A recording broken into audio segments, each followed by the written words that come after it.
Une simple course au supermarché se transforme en une confrontation explosive lorsqu'une femme dit à un homme latino de retourner au Mexique. Ce qu'il répond ne fiche pas seulement tout le magasin. Cela brise toutes les idées préconçues dans la pièce. Le soleil était haut dans le ciel de Tempe, en Arizona. C'était l'un de ces après-midi où les gens couraient faire leurs courses pour échapper à la chaleur. Le supermarché était bondé, rempli du bourdonnement des caddies qui roulent, des bips des scanners et de petites conversations dans les allées. Rien ne laissait présager que cette journée serait différente jusqu'à ce qu'elle le soit. Mateo Alvarez, 28 ans, marchait dans l'allée 5, ses écouteurs dans les oreilles, cochant un à un les articles sur son téléphone. Il ressemblait à n'importe qui, un jean sombre, un t-shirt gris, des cheveux noirs coupés courts et une concentration paisible dans le regard. Il venait de terminer une longue journée dans un garage local où il travaillait comme mécanicien.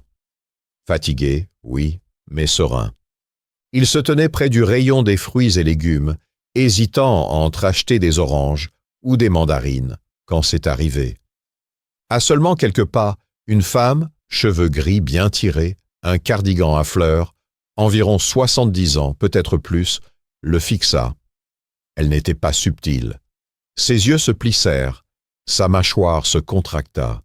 Elle s'appelait Margaret Whitmore, et elle ne parlait pas à voix basse. « Parle anglais !» lança-t-elle d'un ton sec. Puis, plus fort, « Pourquoi tu ne retournes pas au Mexique ?» Les mots ne restèrent pas simplement suspendus dans l'air. Ils le déchirèrent. Un homme à proximité se figea, sa boîte de céréales à moitié placée dans son caddie. Une mère portant son enfant se retourna brusquement, stupéfaite. Même la caissière dans l'allée voisine s'arrêta en plein scan, les yeux fixés sur la scène qui se déroulait près des fruits. Mateo leva les yeux, cligna des paupières. Il retira lentement un écouteur. Il ne répondit pas tout de suite. Il observe plutôt son expression. Ce n'était pas de la confusion, ni de la curiosité, c'était du dégoût. Et c'est à ce moment que la tension commença à se resserrer, comme une corde sur le point de rompre. Margaret ajusta ses lunettes, visiblement certaine qu'il allait obéir, ou peut-être battre en retraite. Mais Mateo ne bougea pas. Il n'éleva pas la voix. Il ne s'avança pas. Il resta simplement là, tenant son panier, le visage impassible. Puis vint le silence. Ce genre de silence qui fait frissonner. Tout le magasin sembla se figer. Les gens ne savaient pas s'ils devaient intervenir ou faire semblant de ne rien avoir entendu. « Madame », dit enfin Mateo. Sa voix était calme, stable, même respectueuse. « Vous me connaissez ?» Margaret ricana. « J'en sais assez. »« Vraiment ?» demanda-t-il à nouveau, les yeux maintenant fixés dans les siens. Cette question eut un autre effet. Quelques personnes s'approchèrent, non pas par curiosité, mais parce que quelque chose dans son ton leur disait « Ce moment est important. » Avant de continuer, si vous pensez que des histoires comme celle-ci méritent d'être entendues, aidez-nous à atteindre notre objectif de 1000 abonnés. Cliquez sur s'abonner, laissez un j'aime et partagez vos pensées en commentaire. Votre soutien nous permet de continuer à faire vivre ces récits. De retour dans le rayon fruits, Margaret souffla bruyamment. Vous jouez toujours les victimes, toujours offensés. C'est l'Amérique. Mateo ne broncha pas. Vous avez raison, dit-il doucement. C'est l'Amérique. C'est pourquoi vous devriez savoir que je suis né ici même, en Arizona, comme mon frère, Diego. Il est mort en portant le même uniforme que mon père. Ils ont tous deux servi ce pays, fièrement. Alors oui, je parle anglais, couramment, madame. Le poids de ces mots s'abattit comme une vague. Le sourire moqueur de Margaret disparut. Autour d'eux, personne ne parlait. Un adolescent baissa son téléphone qu'il faisait semblant de ne pas utiliser. L'atmosphère du magasin commença à changer, souffle après souffle. Mais Mateo n'avait pas terminé. On m'a appris à rester calme dans ce genre de situation. Vous savez où? En Afghanistan. 2 missions. J'ai vu bien pire que vos mots. Mais je suis toujours là. » Il n'éleva pas la voix. Il n'utilisa pas une seule insulte. Et c'est précisément ce qui rendait ses paroles encore plus percutantes. Margaret semblait vouloir parler, mais aucun son ne sortit. Matteo laissa planer le silence une seconde de plus avant d'ajouter « Je travaille. Je paie mes impôts. J'aide ma communauté. Vous avez tout supposé de moi à cause de ma peau, à cause de mon nom. Ce n'est pas du patriotisme, c'est du préjugé. » Sa voix ne tremblait pas. Mais on aurait dit que la pièce entière, elle, vacillait. Près du rayon frais, un homme âgé murmura quelque chose à sa femme. Une autre cliente hocha lentement la tête. Une petite fille tira la manche de sa mère et demanda à voix basse « Pourquoi il a l'air si triste ?» Et pourtant, Margaret ne dit rien. Matteo jeta un coup d'œil à son chariot, rempli de marques connues, de coupons accrochés. Il la regarda de nouveau, presque avec compassion cette fois. « Je ne suis pas venu ici pour me battre, » dit-il. « Je suis venu pour des oranges. » Il prit le fruit qu'il regardait plus tôt, le déposa doucement dans son panier, puis fit un pas en arrière. Mais, même s'il s'éloignait, personne autour de lui ne bougea. Margaret resta immobile, rougissante, agrippant le manche de son chariot comme si c'était la seule chose qui l'empêchait de tomber. Un jeune employé, Jordan, disait son badge, s'approcha lentement de Matteo, incertain. « Tout va bien, monsieur ?» demanda-t-il. Matteo acquiesça. « J'ai déjà eu pire. » Puis Jordan se tourna vers Margaret, s'éclaircit la gorge. « Madame, avez-vous besoin de quelque chose ?» Elle cligna des yeux. « Non. » Mais elle ne bougea pas non plus. Et c'est alors que Clara Ruiz, une femme qui avait observé en silence avec sa fille, s'avança. Sa voix était douce, mais ferme. « Mon père a été traité comme ça une fois. Il ne l'a jamais oublié. Moi non plus. Merci d'avoir dit ce que la plupart d'entre nous ne peuvent jamais dire. » Matteo lui adressa un léger sourire. Clara se tourna vers Margaret. « Vous avez dit qu'il n'avait pas sa place ici. Peut-être que c'est vous qui êtes perdue. » Encore un silence. Mais cette fois, c'était un silence plus lourd. Un silence de réflexion. Un silence rempli de gens remettant en question des choses qu'ils n'avaient jamais pensé devoir questionner. Matteo, en revanche, ne cherchait pas du soutien. Il avait dit ce qu'il avait à dire. Il se tenait au centre de la tempête avec le calme de quelqu'un qui a survécu à des batailles bien plus grandes. Mais ce que Margaret, et la majorité de la foule, ne comprenaient pas, c'est que ce moment n'était pas seulement une défense personnelle. C'était un hommage à quelqu'un qui ne pouvait pas être là. Il inspira profondément. « Vous savez, dit-il, la voix toujours basse, toujours posée, mon frère me disait que les combats les plus durs ne se livrent pas toujours sur les champs de bataille. Parfois, ils se déroulent ici même, dans vos propres rues, dans les supermarchés, dans les quartiers que vous considériez comme votre chez vous. » Un frisson parcourut le groupe de spectateurs. Ils le regardèrent autrement, plus seulement comme la cible d'un commentaire raciste, mais comme un homme qui portait un poids lourd depuis longtemps. « Mon frère, Diego, poursuivit Matteo, avait 3 ans de plus que moi. Il s'est engagé dans les Marines dès qu'il a eu 18 ans. Il disait vouloir servir quelque chose de plus grand que lui. Il n'a jamais atteint ses 30 ans. » Un silence respectueux s'installa à nouveau. Il est mort à l'étranger, dans une attaque contre un convoi. Ses plaques militaires nous ont été renvoyées dans une petite boîte, avec un drapeau plié. La voix de Matteo se brisa légèrement, mais il n'y resta pas accroché. Il redressa les épaules et reprit la parole, cette fois avec une intensité qui capta tous les regards.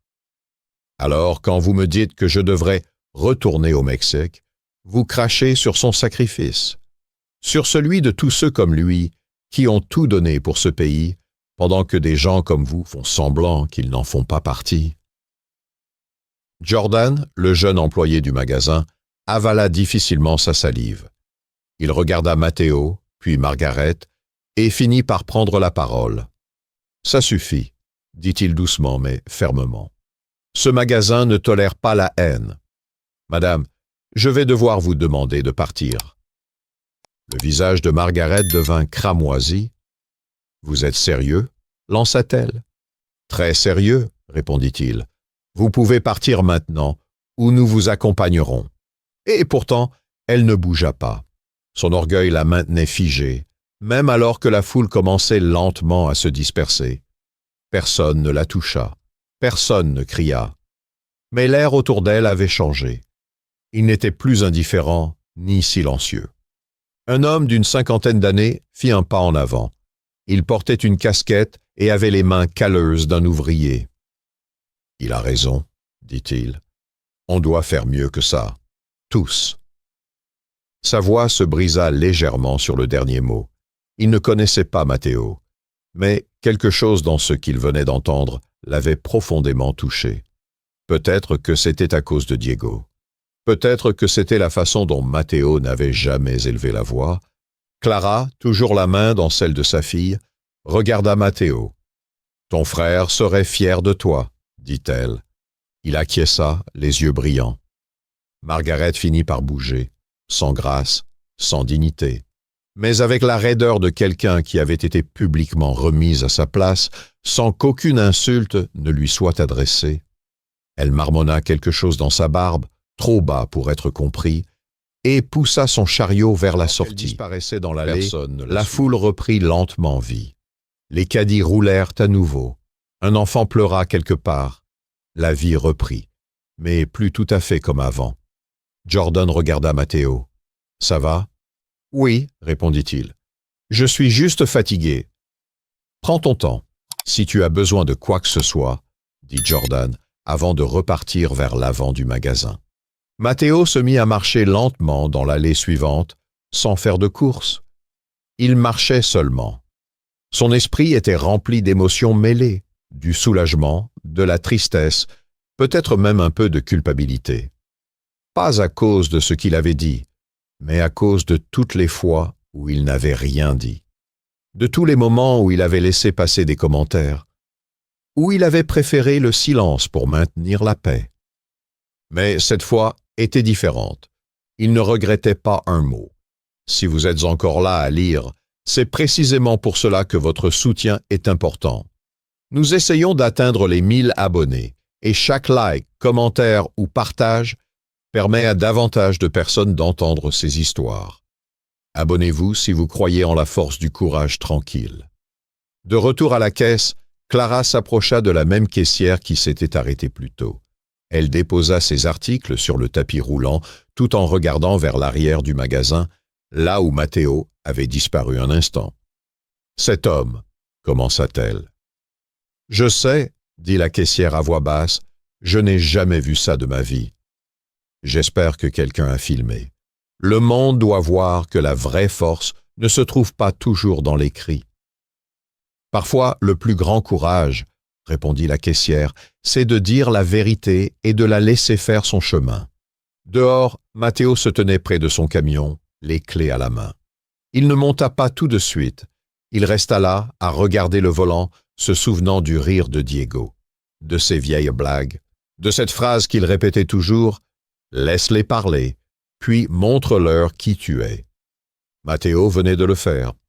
À l'intérieur, un groupe d'adolescents chuchotait à propos de ce qu'ils venaient de voir. L'un d'eux, Ethan, avait tout filmé. Mais à la différence de tant de vidéos devenues virales, celle-ci ne concernait pas le chaos. Elle parlait d'un homme qui, debout et calme, avait parlé plus fort que n'importe quel cri. « Tu vas la poster ?» demanda l'un des ados. Ethan hésita. « Oui, mais pas pour le rendre célèbre. Les gens ont juste besoin d'entendre ce qu'il a dit. » Ils acquiescèrent. Car dans un monde où les disputes finissent souvent en hurlements, ce que Matteo Alvarez avait fait était bien plus puissant. Il avait dit la vérité, avec clarté, avec douleur, avec une dignité inébranlable, et le silence qui a suivi en disait long. Mais avant de continuer, aidez-nous à atteindre notre objectif de 1000 abonnés. cliquez sur s'abonner, laissez un commentaire, un like et aidez-nous à faire en sorte que ces histoires ne disparaissent pas dans le silence. Le soleil était déjà bas lorsque Matteo quitta enfin le magasin. Le ciel d'Arizona brûlait d'orange au-dessus du parking, projetant de longues ombres sur l'asphalte. Il marchait lentement, le sac de course dans une main, les clés lâches dans l'autre. Mais il ne pensait plus aux courses, ni à la chaleur, ni même à la femme qui avait tenté de réduire toute son identité à une insulte. Il pensait à Diego. Les mots qu'il avait prononcés dans le magasin n'étaient pas préparés, pas calculés. Ils venaient de loin, de toutes ces années passées à marcher sur la ligne fine entre la fierté et la douleur, à se mordre la langue pour éviter les conflits, à sourire malgré les jugements. Il atteignit son camion, posa les sacs sur le siège passager et s'installa au volant. Avant de démarrer, il ferma les yeux. Et pendant un bref instant, il eut l'impression que son frère était assis juste à côté de lui. À l'intérieur du magasin, les choses reprenaient peu à peu leur cours, mais personne n'était vraiment le même. Clara sortit avec sa fille, qui continuait de regarder à travers les portes vitrées. « Pourquoi cette dame a-t-elle été si méchante ?» demanda la fillette. Clara s'arrêta un instant avant de répondre. Certaines personnes ont peur de ce qu'elles ne comprennent pas, et la peur les pousse à dire des choses qu'elles ne devraient pas. « Est-ce qu'il va bien ?» demanda la petite. Clara lui sourit doucement. « Il va déjà bien. » Ce soir-là, dans une maison tranquille à quelques kilomètres du magasin, un adolescent nommé Ethan était assis à son bureau, les yeux rivés sur l'écran de son téléphone. La vidéo qu'il avait filmée de la confrontation de Matteo avait été postée 2 heures plus tôt et comptait déjà plus de 80 000 vues. Il fit défiler les commentaires « Cet homme est la définition même de la dignité. J'ai pleuré. Son histoire, son frère, la façon dont il est resté debout. C'est comme ça qu'on combat la haine, avec la vérité. » Ethan ne connaissait pas Matteo, mais il se sentait étrangement lié à lui. Peut-être parce qu'il avait toujours eu peur de parler quand ce genre de choses se produisait autour de lui. Mais plus maintenant. Il repartagea la vidéo. Il écrivit « Le monde a besoin de plus d'hommes comme lui. » Pendant ce temps, dans un salon faiblement éclairé de l'autre côté de la ville, Margaret était assise seule dans son fauteuil. Les informations défilaient en arrière-plan, mais elle n'écoutait pas. Son regard était figé sur son téléphone, sur la vidéo, sur lui. Elle regarda la scène encore une fois, sa propre voix, dure et glaciale. « Retourne au Mexique. » Puis ses mots à lui, son calme, son histoire. Sa main trembla légèrement lorsqu'elle mit la vidéo sur pause. Elle ne pleurait pas exactement, mais quelque chose en elle s'était fissuré, juste assez pour laisser entrer quelque chose d'inconnu, le doute. Jamais personne ne s'était tenu face à elle de cette manière, sans crier, sans l'humilier. Matteo n'avait pas cherché à la détruire. Il avait essayé de lui faire comprendre. Et le pire, elle avait compris. Le lendemain matin, Matteo prenait un café à sa table de cuisine quand son téléphone vibra. Il n'avait pas cessé de sonner de toute la nuit. Amis, collègues, même d'anciens camarades de lycée qu'il n'avait pas vus depuis des années. Sa mère l'appela aussi. « J'ai vu la vidéo, dit-elle. Je suis fière de toi. » Il ne dit pas grand-chose. Il écouta, hocha la tête, avala difficilement. Il allume la télévision. Un bandeau défilait en bas de l'écran. Un vétéran local répond à un commentaire raciste et inspire des milliers de personnes en ligne. Il secoua lentement la tête, essayant encore de tout assimiler. Il ne voulait pas d'attention. Il n'avait pas prévu de devenir viral. Il voulait juste acheter un sac d'oranges. Et pourtant, il avait lancé une conversation bien plus grande que les portes automatiques du magasin. Plus tard dans l'après-midi, il retourna sur le parking du même supermarché. Pas parce qu'il avait besoin de quelque chose, mais parce que quelque chose en lui l'y ramenait. Dès qu'il entra, Jordan, l'employé de la veille, le remarqua immédiatement.